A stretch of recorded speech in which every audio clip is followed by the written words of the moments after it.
Assalamualaikum Ustaz. Waalaikumsalam warahmatullahi. Ah, Okey, ni kita balik pada hari you dah Ustaz. Kebanyakan hujah daripada dia orang, dia mengatakan bahawa RUU mufti ni tidak inklusif. Bersifat inklusif. Maknanya okey, hanya menerima Asy'ariyah dan Maturidiyah sahaja dan menolak menolak aliran-aliran lain. Tapi sebenarnya kalau kita tengok dalam RUU tu sendiri dah berada dalam payung Asy'ariyah wal Maturidiyah tu sendiri, bahawa ada ahli hadis Athariyah Asariyah, and then ada Hanabilah sekali. And then yang diorang ni yang duduk duduk petikai RUU ni apa semua, diorang sendiri cakap diorang Asariyah, and then diorang sendiri cakap diorang Hanabilah. Tapi duk petikai apa semua. Diorang ada aliran lain ke di sebalik Asariyah dengan apa? Sebenarnya manhaj mereka ni manhaj tak clear. Manhaj tak clear dan manhaj tak konsisten. Soalan saya senang saja. You sebut Hanabilah, you sebut Athariyah, you sebut Salafiyah. Sebenarnya apa yang ada di dalam manhaj Hanabilah, Athariyah, Salafiyah yang tidak ada dalam manhaj Asy'ariyah? Tell us. Yeah. They can answer this question.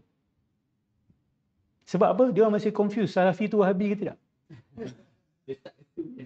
Dekat situ dia punya Achilles heel. They cannot reject Muhammad Abdul Wahab. Dalam masa yang sama, they know they have a big trouble if they accept Muhammad Abdul Wahab. Itu akar isu dia. I will come to you for a while. Jadi, apa yang tidak ada di dalam akidah Asy'ariyah, yang ada di dalam akidah-akidah yang lain, Athariyah, Hanabilah. Ini ramai orang tidak faham. Sebenarnya akidah Asy'ariyah ni dia telah merangkum manhaj Hanabilah dengan Salafiyah sekali. Saya tahu ada artikel yang ditulis menunjukkan bahawa tak ada khilaf serius antara Asy'ariyah dengan Hanabilah. InsyaAllah minggu depan saya akan deal with that article.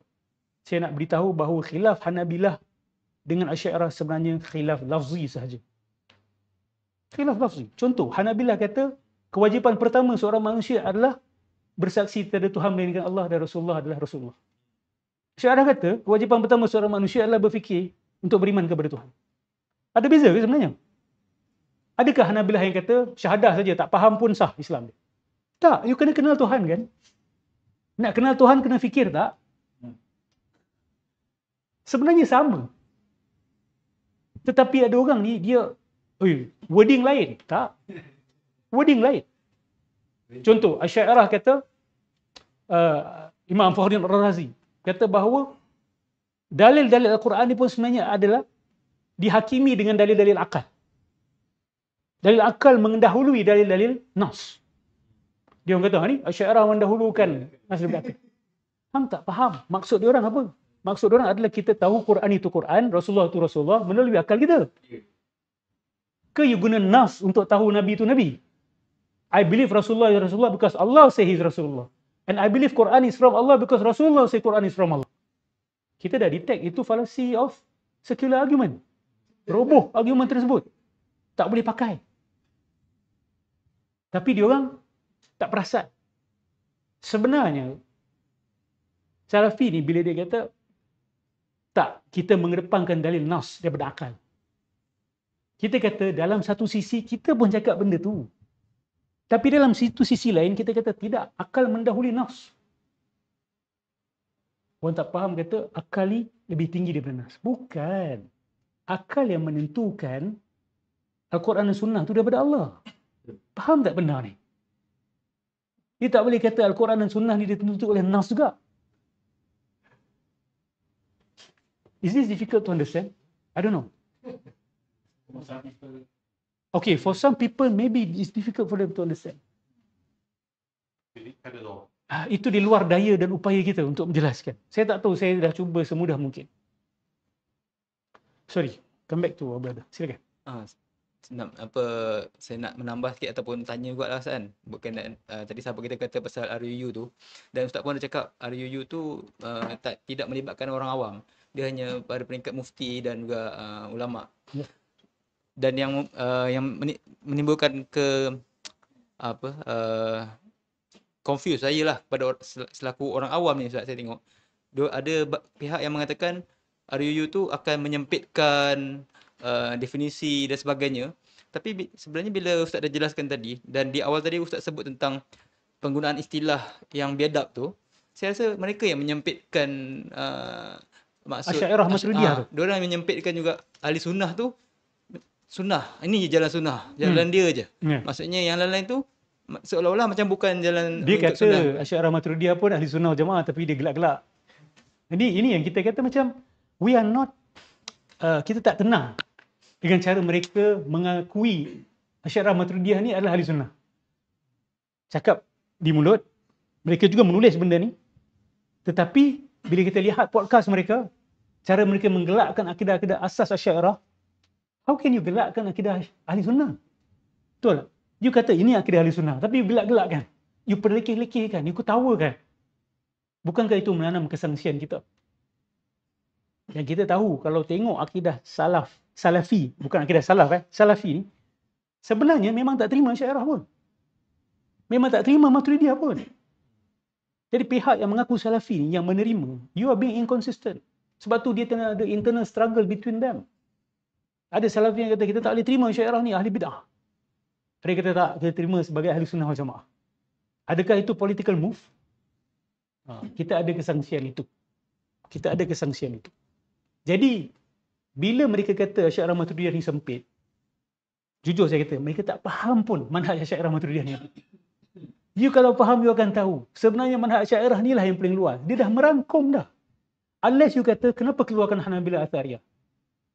Unless you can answer me, apa yang ada dalam akidah Athariyah dengan Hanabilah yang tidak ada dalam akidah Asy'ariyah, then I will say kita telah menyempitkan. Tapi kan dah ada manhaj tu. Nak apa? Tafwid dah ada. Nak apa? Takwil dah ada. Nak apa? Isbat dah ada. What else? What else? Kenapa nak kena tambah-tambah nama lagi? Answer us. Apa yang ada dalam akidah Hanabilah dengan Athariyah yang tidak ada dalam akidah Asy'ariyah hari ini? Yang telah dirangkumi oleh akidah Asy'ariyah. Oh, kita tidak takwil. Betul ke? Imam Ahmad tak takwil ke?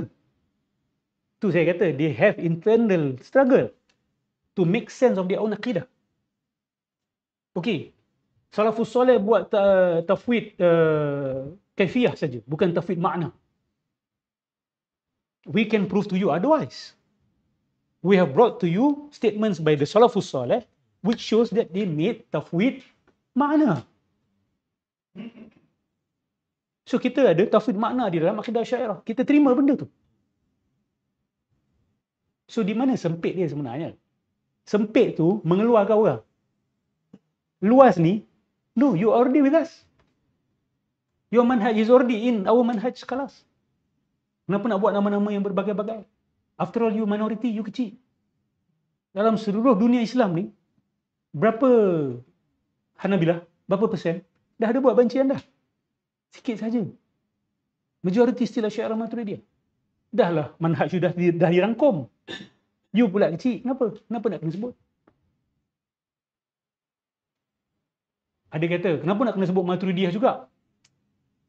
Sebab Maturidiyah ni adalah satu mazhab yang banyak perbezaan dengan Asy'ariyah, tetapi dia sudah saling menerima satu sama lain. Tapi Hanabilah ni, dia masih kadang-kadang ada love-hate relationship. Ada fasa Hanabilah terima Asy'ariyah, ada fasa Hanabilah tolak balik Asy'ariyah. Asy'ariyah pun gitu, ada fasa dia terima, ada fasa dia tolak. Dia bergantung kepada tokoh-tokoh pada zaman tu, nakal ke tak nakal. Kaki cocok ke tak kaki cocok. Kalau jenis nak cari perdamaian, macam contoh As-Safari ni, ulama Hanabilah yang menerima Asy'ariyah dah selesai. Tapi ada yang tolak. Ada yang kata kita berbeza dengan Asy'ariyah. Kita menolak kalam, Asy'ariyah menerima kalam. Betul ke Imam Ahmad menolak kalam? Nampak tak? We are asking fundamental questions of your manhaj. Betul ke Imam Ahmad tolak kalam? Betul ke Salafus Saleh tolak kalam? Kalam apa yang mereka tolak?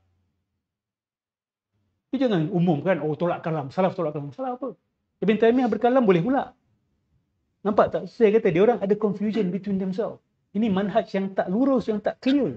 Yang tak boleh berterus terang sebab apa? Bukan dia orang jahat. Sebab memang ada internal conflict dan internal confusion. Dia dulu. Ha? Dia orang dulu. Apa tu? Oh, dia lulu. Orang bagi dia lulu. Ni bahasa apa? TikTok ke apa? Oh, Gen Z. Okay.